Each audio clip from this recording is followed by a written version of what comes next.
다 같이 사도신경으로 신앙 고백하심으로 새벽 기도를 하나님께 드리시겠습니다. 나는 전능하신 아버지 하나님 천지의 창조주를 믿습니다.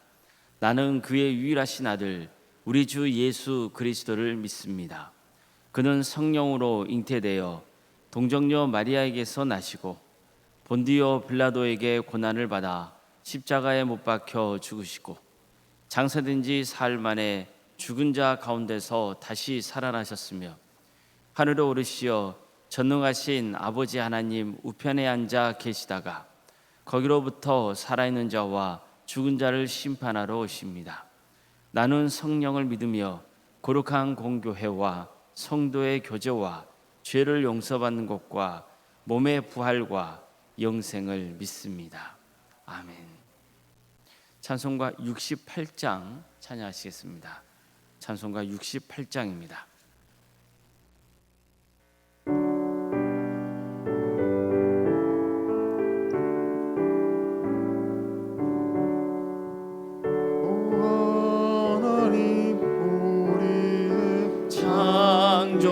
창조주시니 내 주님께 귀한 것 드립니다. 내 주께만 엎드려 경배드리며 내 주의 이름 높이 찬양하네. 오 하나님 우리의 대주제시여 큰 풍랑이 이때도 도우셨네. 죽음에서 우리를 구하셨으니 내 주의 이름 높이 찬양하네. 주 하나님 이름을 함께 높이며 대주제께 영광을 돌리오리. 그 능력이 우리를 지켜주시니 주 하나님 높이 찬양하네. 아멘. 하나님의 말씀 함께 보겠습니다. 민수기 2장 1절에서 16절까지 말씀입니다. 민수기 2장 1절에서 16절 말씀입니다.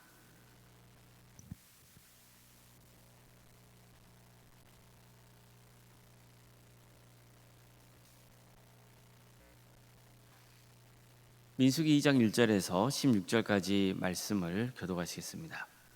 여호와께서 모세와 아론에게 말씀하여 이르시되 이스라엘 자손은 각각 자기의 진영의 군기와 자기의 조상의 가문의 기업 곁에 진을 치되 회막을 향하여 사방으로 치라.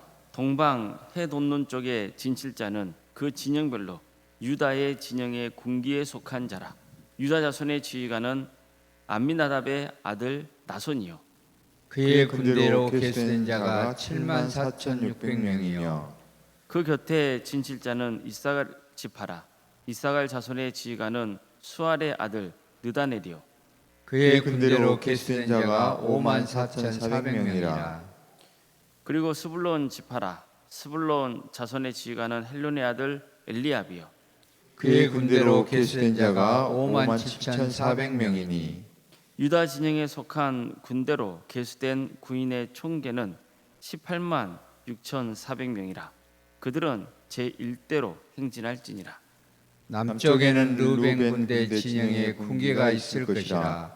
루벤 자손의 지휘관은 스데울의 아들 엘리스리요 그의 군대로 계수된 자가 4만 6,500명이며 그 곁에 친칠 자는 시므온 지파라. 시므온 자손의 지휘관은 수리사대의 아들 슬루미엘이요 그의 군대로 계수된 자가 5만 9,300명이며 또 갓 지파라. 갓 자손의 지휘관은 누이엘의 아들 엘리아삽이요 그의 군대로 계수된 자가 4만 5,600 50명이니 루벤 진영에 속하여 계수된 군인의 총계는 15만 1,450명이라. 그들은 제2대로 진행할지니라. 아멘.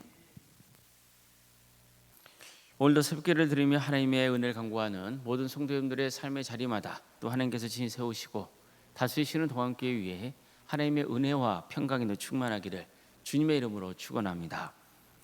민수기는 전쟁에 참여할 사람들, 즉 20세 이상인 남자의 인구를 파악하는 것으로 시작됩니다. 구체적으로는 12지파를 대표하는 지도자를 뽑습니다.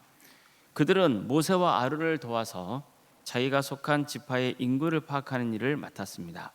성경에는 각 지파에서 뽑힌 지도자의 이름을 밝히고 있습니다. 그만큼 그들의 역할이 중요했다는 뜻입니다. 그들은 인구 조사에만 참여한 사람들이 아니고 실질적으로 각 지파를 이끄는 지휘관이고 각 지파의 대표였습니다. 그런 다음 각 지파별로 20세 이상 남자의 인구수를 밝히고 있습니다. 막내 지파인 므낫세가 3만여 명 정도로 가장 숫자가 작습니다. 나머지는 대략 5만에서 한 4만 정도 됩니다. 많게는 6만 명 정도 넘는 지파도 있습니다. 그런데 6만 명을 뛰어넘는 지파가 있습니다. 어느 지파일까요? 유다 지파입니다. 무려 7만 4,600명입니다.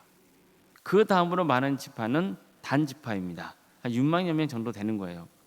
하지만 실질적으로 그 유다 지파 다음으로 많은 지파는 단 지파가 아닙니다. 에브라임과 므낫세 지파였습니다. 에브라임과 므낫세는 원래 누굽니까? 요셉의 아들들이잖아요. 그러니까 두 개의 지파이긴 하지만 원래 한 지파에서 이제 형성대가 똑같은 거예요.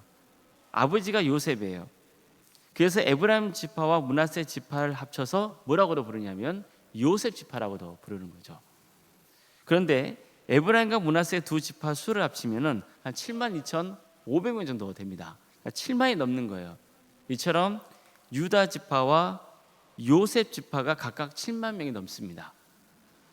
실제로 나중에 이스라엘 역사를 보면요, 결국 이 두 지파, 즉 유다 지파와 요셉 지파가 두 축을 이루게 되는 거예요. 이스라엘이 다윗 왕 때 통일 왕국을 이루잖아요. 통일 왕국을 이뤘다는 것은 이스라엘 12지파가 하나의 이제 왕 아래에서 전체적인 통일을 이룬 그 제국을 세웠다는 뜻이거든요. 그러다가 어떻습니까? 다윗의 시대를 지나고 솔로몬 왕 시대를 지난 다음에 나라가 둘로 분열이 되죠. 남유다와 북이스라엘로 분열이 됩니다. 이때 남유다를 다스리는 대표적인 지파가 유다 지파였고 북이스라엘을 다스리는 대표적인 지파가 요셉 지파였습니다. 그러니까 요셉 지파에서도 에브라임과 므낫세잖아요. 근데 원래는 첫째가 어디입니까? 므낫세고 둘째가 에브라임이에요. 근데 야곱이 손을 엇갈려 축복을 하죠. 그래서 둘째인 에브라임이 대표 지파가 되는 거예요. 그래서 성경에 보면은 에브라임 그런 거가 나오는데 그것은 어디를 가리키냐면 북이스라엘을 가리키는 거가 많은 겁니다. 어쨌든 유다 지파와 이제 요셉 지파, 이 두 지파가 아주 이스라엘 역사에서 중요한 두 축을 이룹니다. 그래서 민수기 1장에 전하고 있는 인구조사는요, 가나안 땅 정복을 위해서 전쟁에 나갈 입영 대상자를 파악하는 것만이 아니고 장차 이스라엘 역사에서 어느 지파가 주도하게 되는지도 보여주고 있는 거예요. 유다 지파와 요셉 지파입니다. 그 중에서도 결국 유다 지파가 이스라엘 역사를 실질적으로 이끌게 되죠. 이처럼 민수기에서 전하고 있는 지파 수는 단순히 군대에 나갈 수 있는 남자 수를 아는 정보를 넘어서 장차 이스라엘이 어떤 지파를 중심으로 세워지게 되는지를 보여주는 거예요. 근데 2장에 들어서면 다시 한번 이스라엘의 각 지파를 이끄는 지휘관의 이름이 나옵니다. 그리고 인구가 나와요. 각 지파별로 파악된 20세 이상의 남자의 인구가 나오는 거죠. 그냥 단순하게 1장의 내용을 반복하는 것은 아니에요. 2장에 들어서면 이제 각 지파가 행군을 하거나 그리고 멈춰서 장막을 칠 때 각 지파의 진영을 어떻게 배치해야 되는지를 가르쳐주고 있는 겁니다. 자, 우선 전체적으로 말씀을 드리면 이스라엘 백성들이 머물러 있을 때는 성막을 중심에 두고 레위 지파가 사방으로 둘러서서 진을 치는 거예요. 그리고 레위 지파에 속한 아론의 제사장 가문은 성막 동쪽에 진을 치고 나머지는 이제 서쪽, 남쪽, 북쪽 이렇게 진을 칩니다. 그런 다음에 레위 지파의 밖으로 사방에 12지파가 진을 치는 거예요. 여기서 핵심은 뭡니까? 제가 지속해서 강조하고 있지만은 성막이에요. 성막을 중심으로 이스라엘의 모든 지파가 진을 치는 거예요. 레위 지파건 나머지 12지파건 간에 모두가 성막을 중심으로 진을 칩니다. 그만큼 이스라엘 공동체는 하나님이 인지하시는 성막 중심의 공동체라는 것을 강조하겠는 거예요. 12지파가 성막을 칠 때는 3개 지파가 하나의 그룹을 또 이룹니다. 그리고 3개 지파 중에서 한 지파가 그 그룹을 대표하는 지파가 됩니다. 동쪽에는요, 유다 지파의 깃발 아래 이사갈과 스불론 지파가 진을 치게 됩니다. 그러니까 대표 지파가 누구예요? 유다 지파가 되는 거예요. 남쪽에는 루벤 진영의 깃발 아래 시므온과 갓 지파가 진을 치게 했습니다. 루벤 지파가 대표인 거죠. 서쪽으로는 에브라임 지파의 깃발 아래 므낫세와 베냐민 지파가 진을 치게 했습니다. 북쪽으로는 단 지파의 깃발 아래 아셀과 납달리 지파가 진을 치게 했어요. 이처럼 하나님께서는 각 지파별로 어디에 진을 쳐야 되는지, 또 그 중에서도 어느 지파가 대표인지를 분명히 정해주시는 거예요. 어떻습니까? 하나님께서 명하신 말씀을 보면 오합지졸입니까? 아니면 체계적입니까? 상당히 체계적이라는 것을 알 수가 있죠. 이처럼 하나님은요, 질서의 하나님이신 거예요. 우리가 하나님의 속성을 성경 통해서 잘 배워야 돼요. 하나님은 질서의 하나님이세요. 무질서의 하나님이 아니세요. 하나님께서 천지 만물을 창조하시는 과정도 보세요. 하나님은 빛이 있으라 하셔서 빛과 어둠을 나누시죠. 빛을 낮이라 칭하시고 어둠을 밤이라고 부르시죠. 하나님은 궁창 아래의 물과 궁창 위의 물로 나누시죠. 궁창을 하늘이라고 부르셨어요. 하늘 아래에 있는 물은 한 곳으로 모아서 물을 모이게 하셔서 바다라 하시고, 또 묻을 땅이라 부르시죠. 그러니까 이런 식으로 하나님께서는 우리가 사는 이 세상에 뭘 부여하시는 거예요? 질서를 부여하시는 거예요. 그 질서의 토대 위에서 하나님은 땅에서 식물을 내시고 하늘의 궁창에 광명체도 있게 하시고 바다와 육지에 사는 이 생물들을 창조하시는 거예요. 그리고 하나님의 형상대로 인간을 창조하시는 거예요. 하나님은 인간에게 땅을 정복하고 모든 생물을 다스리라고 명하셨어요.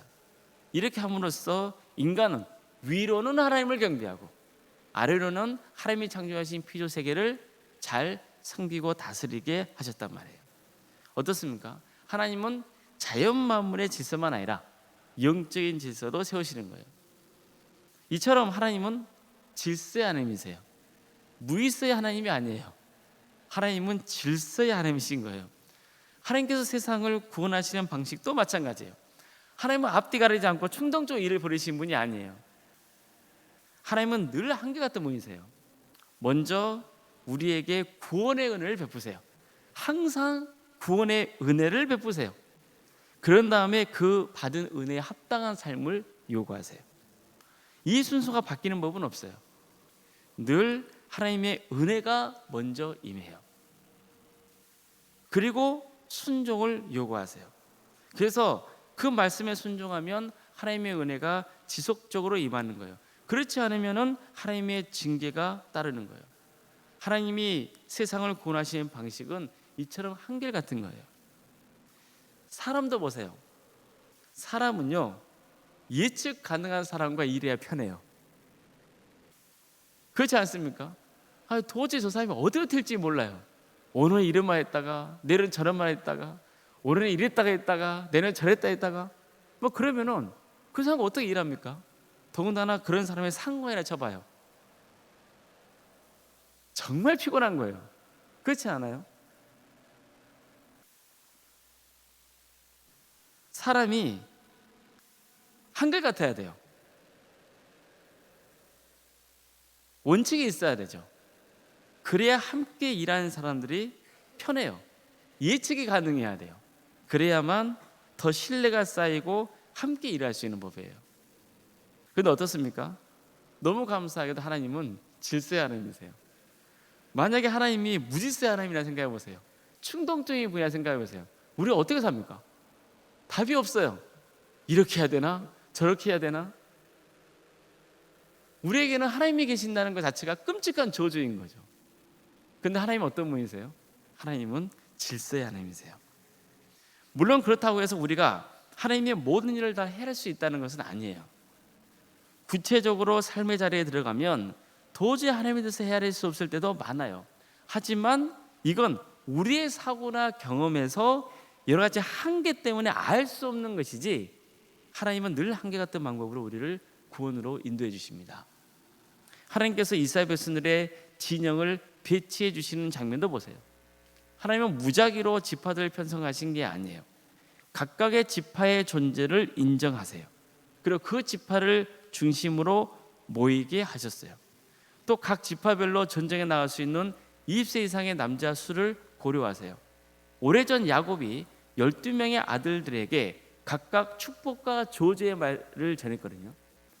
그것도 고려 대상이었어요. 또 야곱에게는 4명의 여자가 있었잖아요. 그렇죠? 4명의 연을 통해서 12명의 자식이 나오는 거거든요. 물론 이제 딸 디나까지 하면 13명의 자식이 나오는 거죠. 바로 여기서 12지파 형성이 되는 거예요. 그래서 각각의 지파를 3개씩 묶어서 사방에 배치하면서 보면은 누구의 어머니의 뱃속에서 나왔느냐, 이것도 고려의 대상이었단 말이에요. 그래서 그냥 충동적으로 하나님께서 너는 여기에 가, 너는 여기에서, 이게 아니었어요. 나름대로의 기준과 원칙을 가지고 최대한 적절하게 구별하셔서 그 각각의 자리를 배치해 주셨던 거예요. 또 어떻습니까? 하나님은 각 방향별로 3개의 지파를 묶어주시면서 그 3개의 지파 중에서도 대표적인 지파가 누군지를 명확하게 어떻게 했습니까? 지적해 주시잖아요.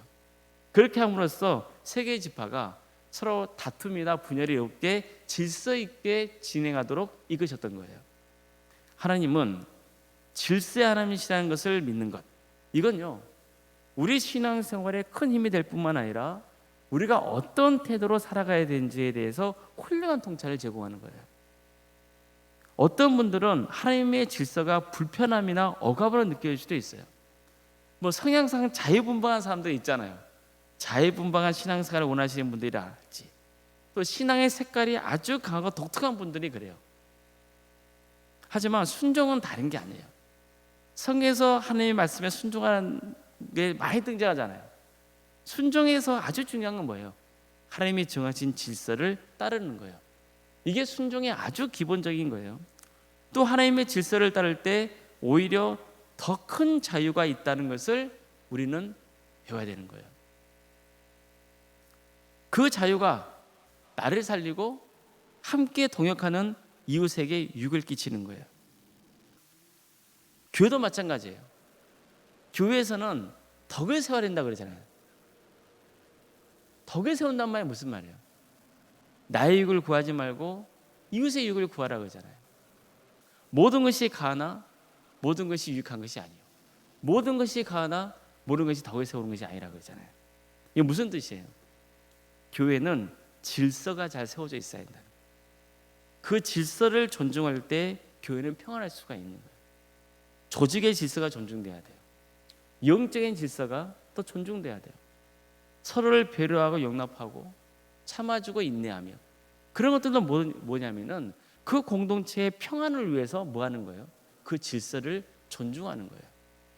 혼자 살면은 자기 마음대로 살면 되죠. 그렇잖아요. 근데 그렇지 않단 말이에요. 하나님께서는 공동체를 이루게 하시고 그 공동체가 하나의 중요한 목표를 가지고 가게 하신단 말이에요. 그럴 때 필요한 게 뭐냐면은 질서예요. 하나님께서도 일하실 때 아무렇게나 무리수하게 하지 않으셨다는 것, 이것을 늘 명심하고 우리도 질서를 존중하는 신앙생활을 해나갈 수 있기를, 그래서 우리 도함교회가 더욱더 하나님께 귀하게 쓰임받는 복된 공동체, 아주 강력한 공동체가 될 수 있기를 주님의 이름으로 축복합니다. 기도하시겠습니다.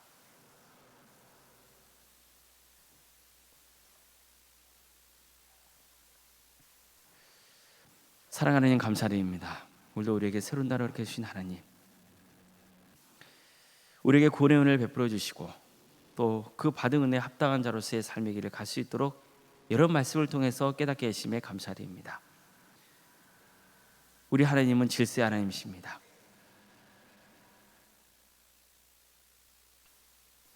하나님께서 정하신 규칙에 따라서 우리가 살아갈 때 그 안에서 진정한 자유가 있음을 오늘 말씀을 통해서 배웁니다. 또한 우리가 어떤 태도로 하나님을 섬기고 하나님이 세우신 교회를 섬겨야 되는지를 깨닫게 하심에 감사드립니다. 주님, 하나님은 질서의 하나님이십니다. 그러기에 우리는 어떻게 해야 구원의 길을 갈 수 있는지를 알게 되고 주어진 길을 갈 수 있음을 고백합니다.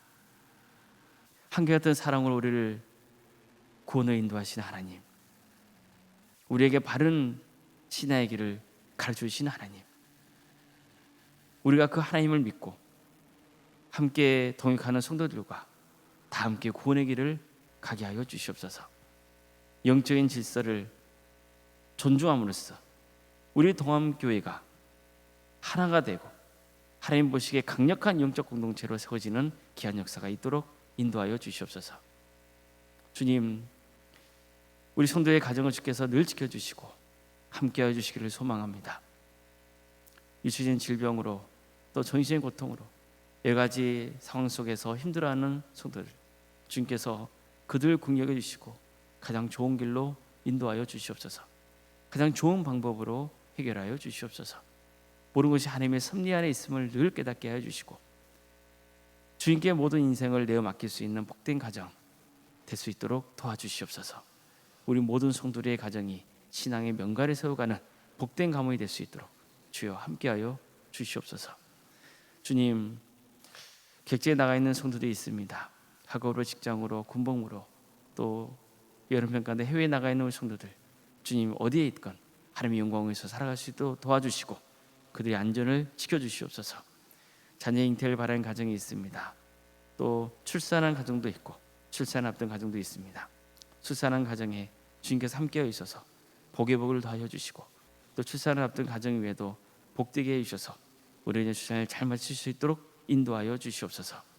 주님, 자녀 잉태를 바라는 가정들 주께서 기억하여 주시고 우리 동암교회가 생육과 본성의 축복으로 차고 넘치는 복된 교회가 될 수 있도록 주여 함께하여 주시옵소서. 우리에게 주어진 자녀손들이 있습니다. 그들의 삶 가운데 주께서 동행하여 주시고 그들을 구원으로 인도하여 주시옵소서. 그들에게 주어진 은사와 달란트로 하나님의 영광에서 살아갈 수 있도록 도와주시옵소서. 믿음의 자리에서 멀어져 있는 자녀들이 있습니까?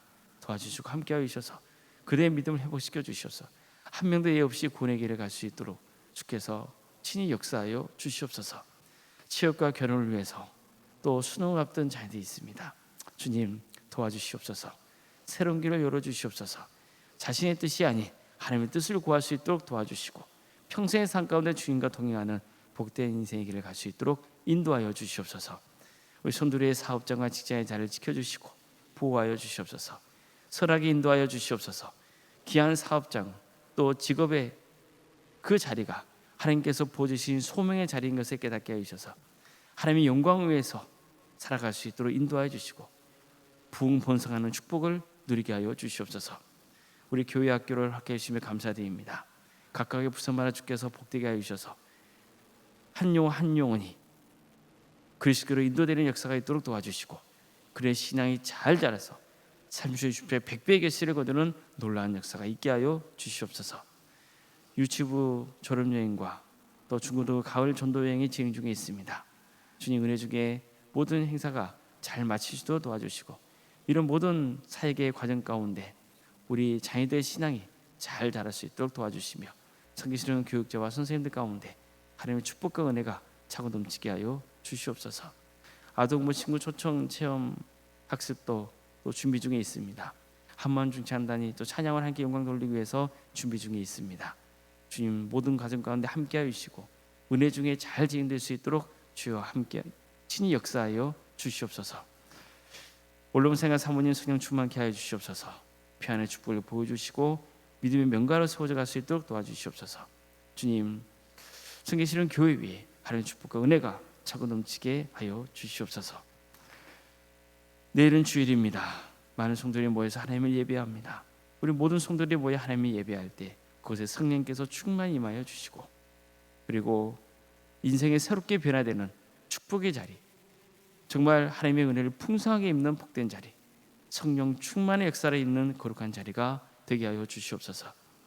이 나라에 하나님의 공의와 정의가 바로 세워지게 하여 주시옵소서.